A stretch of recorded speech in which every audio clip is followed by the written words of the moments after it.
Assalamualaikum warahmatullahi wabarakatuh.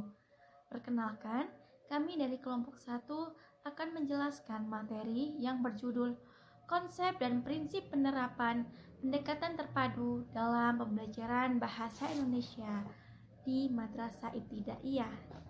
Di sini saya tidak sendiri, saya ditemani oleh teman saya yang bernama Siti Mar'atus Solihah.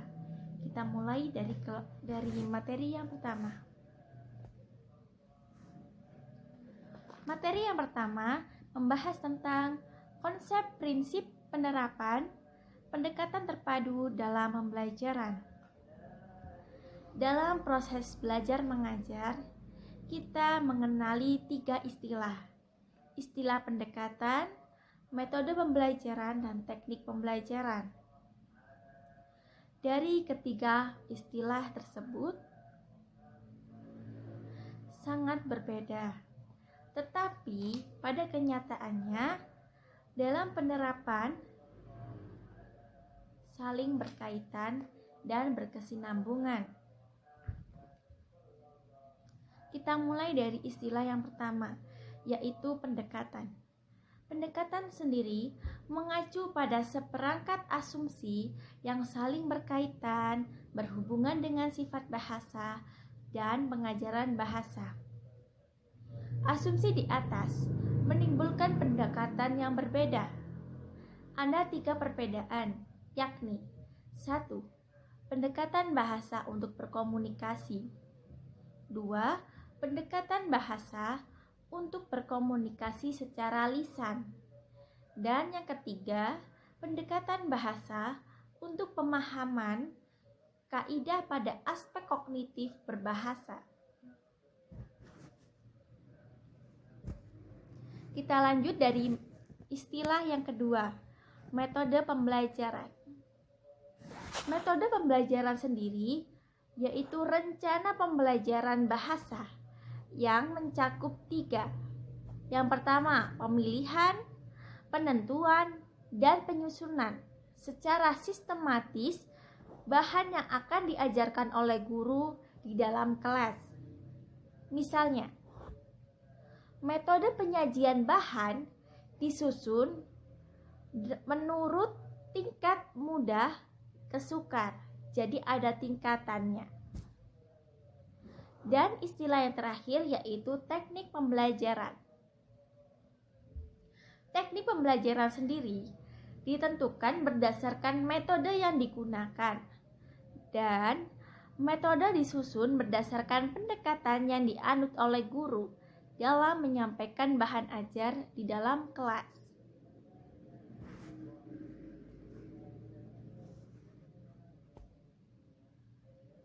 Setelah kita mengetahui 3 istilah, kita masuk ke pendekatan terpadu.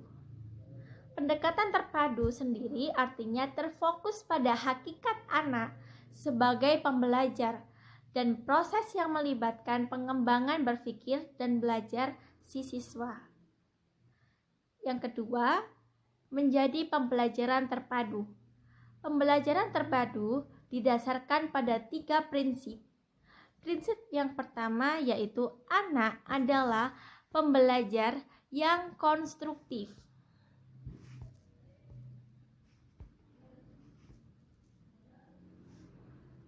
Yang kedua, kalian bisa melihat, yang kedua adalah bahasa. Bahasa adalah sistem komunikasi dan ekspresi di lingkungan sosial. Yang terakhir, pengetahuan ada dalam pikiran individu yang diorganisasikan dan dibangun melalui interaksi sosial, interaksi di lingkungan sekitar si anak atau si siswa tersebut. Jadi, dengan pendekatan terpadu, siswa mampu didorong untuk berani bekerja secara kelompok dan belajar dari hasil pengalaman yang didapat oleh si siswa tersebut. Dan di sini saya akan menambahkan kesimpulan dari pembelajaran terpadu.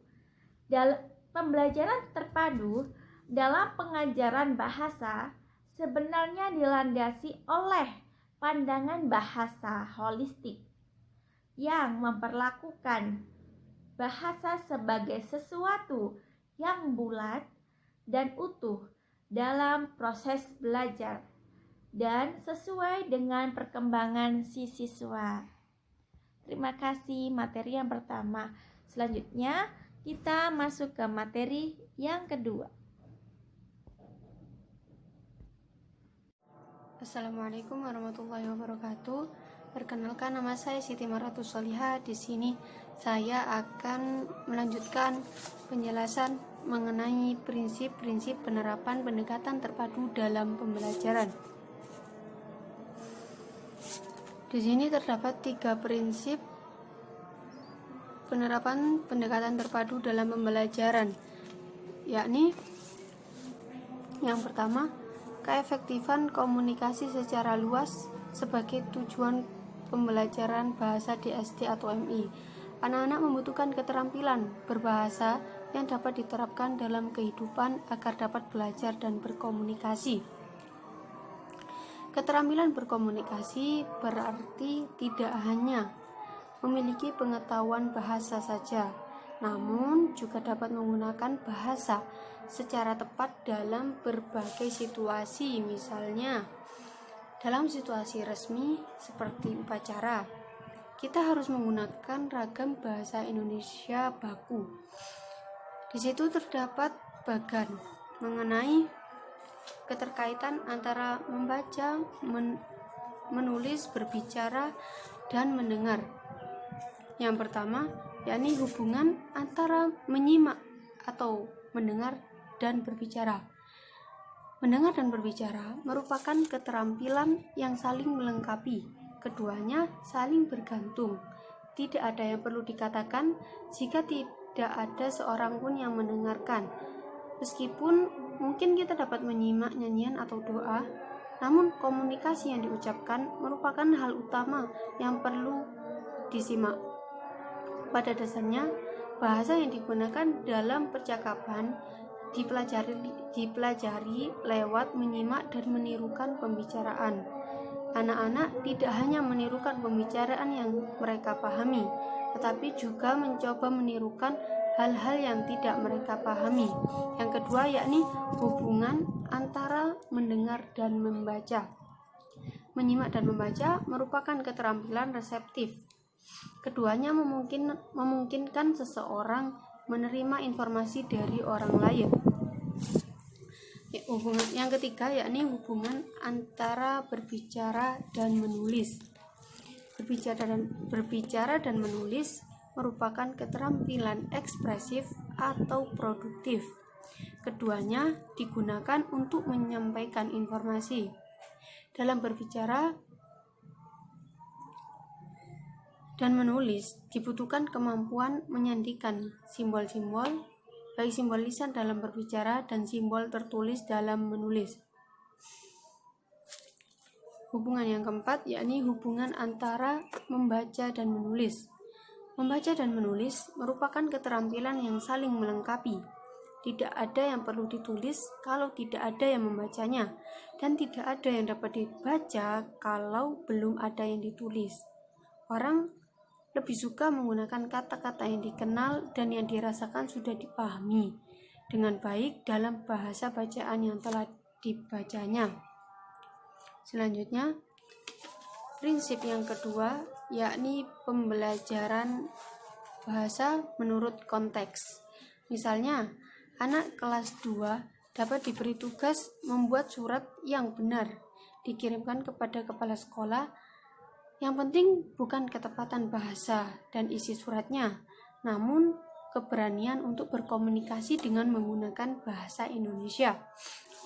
Di sini dalam pembelajaran perlu menggunakan 3 macam konteks yang berbeda, yaitu konteks ekspresif, konteks kognitif, dan konteks sosial. Yang pertama, yakni konteks ekspresif, yaitu situasi yang diberikan kepada anak-anak untuk mengungkapkan pendapat atau perasaan atau menanggapi apa yang diungkapkan oleh orang lain, seperti membaca puisi atau mengungkapkan pikirannya. Lalu yang kedua yakni konteks kognitif, yakni penggunaan bahasa dalam konteks kognitif memberikan kesempatan bagi anak untuk memahami pikiran orang lain dan mengungkapkan pikirannya sendiri. Dan yang ketiga yakni konteks sosial. Jadi anak-anak menggunakan bahasa sosial. Sejak dini, anak-anak berkomunikasi dalam konteks sosial. Mereka berhubungan dengan orang-orang di sekitarnya seperti ayah, ibu, kakak dengan menggunakan bahasa.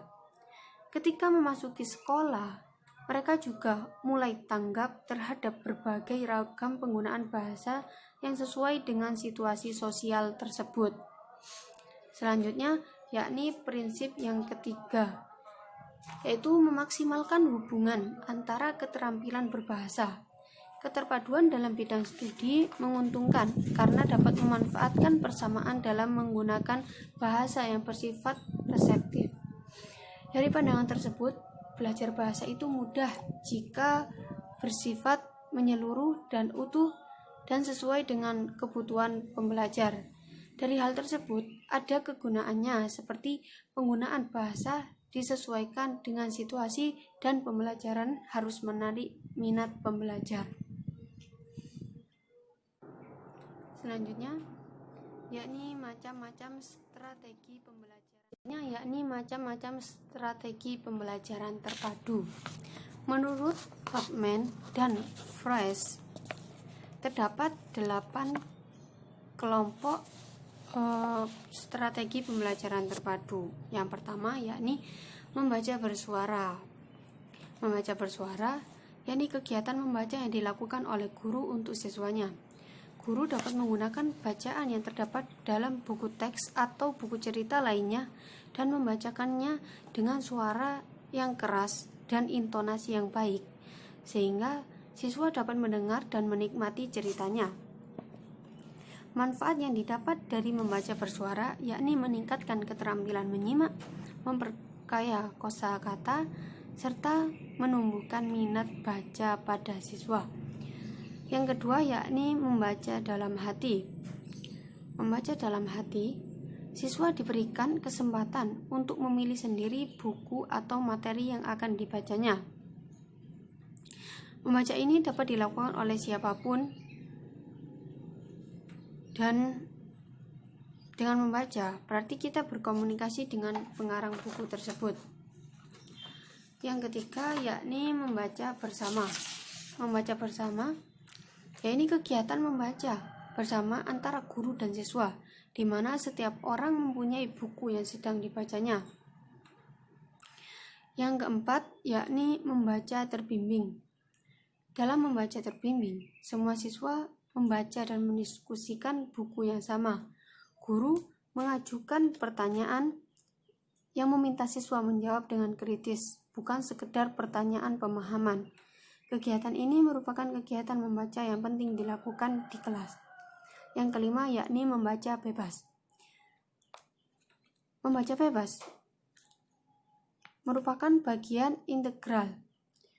Dalam membaca bebas, siswa bertanggung jawab terhadap bacaan yang dipilihnya, sehingga peran guru pun berubah dari seorang pemrakarsa, model, dan memberi tuntunan menjadi seorang pengamat. Yang selanjutnya yakni menulis jurnal. Menulis jurnal ialah strategi yang dapat dengan mudah diterapkan. Manfaat menulis jurnal diantaranya yakni meningkatkan kemampuan menulis, meningkatkan kemampuan membaca, menumbuhkan keberanian menghadapi resiko, serta memberi kesempatan untuk membuat refleksi. Selanjutnya yang kedelapan yakni menulis terbimbing. Menulis terbimbing yakni guru bertindak sebagai pendorong, bukan pengatur. Guru bertindak sebagai pemberi saran, bukan memberi petunjuk. Dalam kegiatan proses ini, siswa menemukan apa yang ingin ditulisnya, dan guru berperan sebagai pemberi saran. Yang terakhir yakni menulis bebas. Menulis bebas bertujuan untuk meningkatkan kemampuan menulis, meningkatkan kebiasaan menulis, dan meningkatkan kemampuan kritis dalam menulis bebas. Mungkin itu yang bisa kami sampaikan. Kami memohon maaf atas segala kekurangan dan kekhilafan. Wabillahi taufiq wal hidayah wa ridha wal inayah. Wassalamualaikum warahmatullahi wabarakatuh.